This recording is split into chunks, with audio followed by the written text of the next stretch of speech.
Last class में हम लोगों ने पढ़ा था वर्गीकरण के बारे में, है ना बेटा। तो वर्गीकरण जो है सबसे पहले अरस्तु के द्वारा दिया गया है ना, फिर कैरोलस लेनियस ने आधुनिक जिन्हें वर्गीकरण विज्ञान का जनक कहा जाता है, उन्होंने द्विनाम पद्धति के साथ द्विजगत प्रणाली भी दिया। द्विजगत प्रणाली के अंदर क्या किया गया, जीवों को दो वर्गों के अंदर बांटा गया, जो कि थे पादप और जंतु, जिन्हें उन्होंने नाम दिया प्लैंटी और एनिमीलिया, है ना। ये प्लांटी और एनिमीलिया यानी पादप और जंतु, प्लांटी यानी पादप, एनिमीलिया यानी जंतु। ये उसके बाद आया त्रिजगत वर्गीकरण प्रणाली, है ना, हैकल के द्वारा दी गई, जिसमें उन्होंने पादप और जंतु के साथ किसको रखा, प्रोटेस्टा को भी इंक्लूड किया। फिर चार जगत प्रणाली आई जो कि कोपलैंड के द्वारा दी गई, है ना, जिसमें उन्होंने मोनेरा, प्रोटेस्टा, प्लांटी और एनिमीलिया रखा। ठीक, फिर लास्ट जो है आज भी चलती है, छह जगत भी चलती है, लेकिन जो मेन मानी जाती है, जिसको हम जनरली हम जीवों को जो हमारे थ्योरेटिकल जो बुक्स हैं उनके अंदर हम पढ़ते हैं, वो है हमारी पांच जगत या पंच जगत वर्गीकरण प्रणाली, जो कि आर.एच. विटेकर के द्वारा दी गई है और 1969 के अंदर दी गई है। बहुत इंपॉर्टेंट है, एक नंबर का क्वेश्चन है। एक तो आपको द्विजगत प्रणाली पे पूछा जा सकता है, ठीक है। मैं नीट की बात नहीं कर रही हूँ, नीट में तो सारे में ही पूछ सकते हैं आपको, लेकिन अगर आपके एग्जाम में पूछ सकता है तो या तो द्विजगत प्रणाली का पूछ सकता है कि कैरोलस लेनियस उसके जनक है, और अगर पांच जगत प्रणाली पूछता है तो आर.एच. विटेकर है, ये आपको ध्यान रखना, ठीक है। तो आर.एच. विटेकर ने समस्त सजीवों को पांच ग्रुप्स के अंदर बांटा। पहला था मोनेरा, दूसरा था प्रोटेस्टा, तीसरा है कवक या फंजाई, चौथा है प्लांटी और पांचवा है एनिमिलिया। प्लांटी यानी पादप, एनिमिलिया यानी जंतु, ठीक है। इन कैटेगरीज में क्या किया है इन्होंने, जो समस्त सजीव हैं उनको डिवाइड कर दिया है। तो अब देखो, सबसे पहले आता है कुछ लक्षण है, उन लक्षणों के कंपैरिजन के आधार पर इन्होंने क्या किया है, वर्गीकृत किया गया है। तो कौन कौन से लक्षण है, सबसे पहले कोशिका, किस प्रकार की कोशिका है, प्रोकैरियोटिक है या यूकैरियोटिक है। तो यूकैरियोटिक में बेटा केंद्रक उपस्थित होता है, ठीक है, और प्रोकैरियोटिक में सुविकसित केंद्रक नहीं होता है। ये चीज हमको पता है, हम लोगों ने सेल वाले चैप्टर के अंदर पढ़ी है, ठीक है।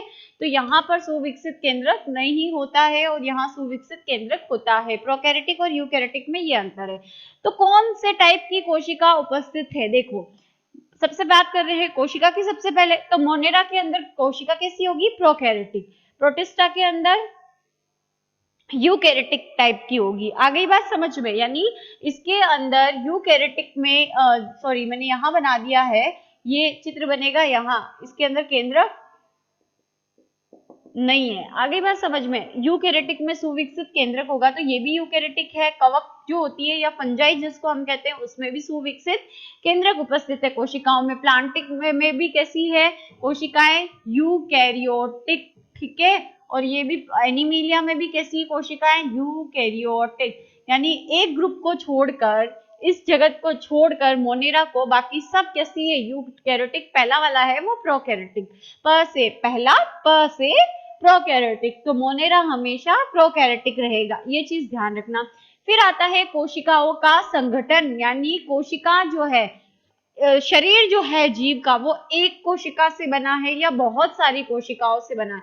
तो अगर जिसका शरीर एक कोशिका से बना हो तो उसे क्या कहेंगे, एक कोशिकीय जीव।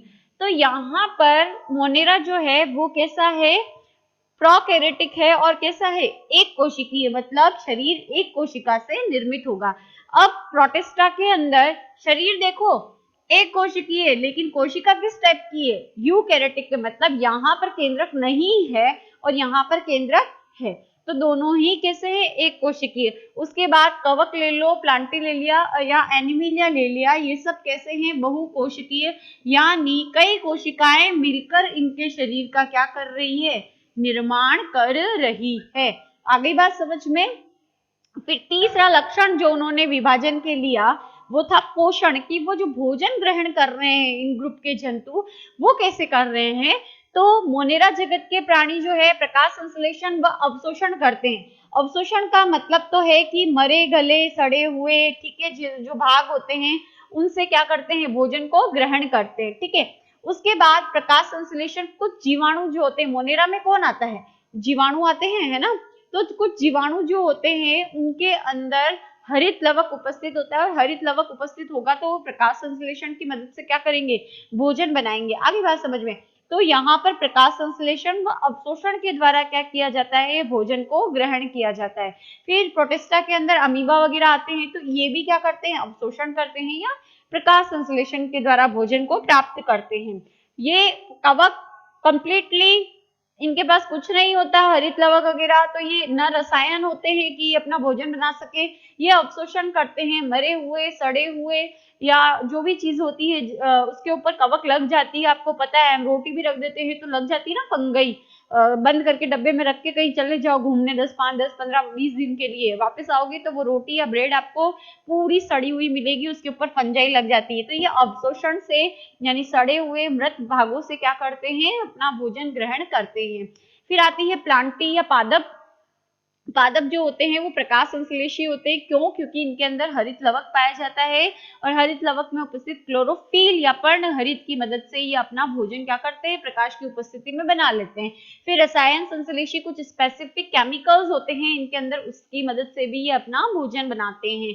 फिर एनिमिलिया ये परपोषी होते हैं, ये क्या करते हैं, दूसरे जीवित, यहाँ पर देखो अवशोषण ये भी दूसरों से कर रहे हैं, लेकिन सड़े हुए मरे हुए उन जो भाग है उनसे कर रहे हैं, पर वो परपोषी वो क्या कर रहे हैं, दूसरों का शिकार कर कर, दूसरों को मार कर, है ना, अपना भोजन क्या करते हैं, ग्रहण करते हैं। तो जितने भी एनिमिलिया जगत के प्राणी हैं वो क्या करते हैं, परपोषी है, भोजन को ग्रहण करते हैं।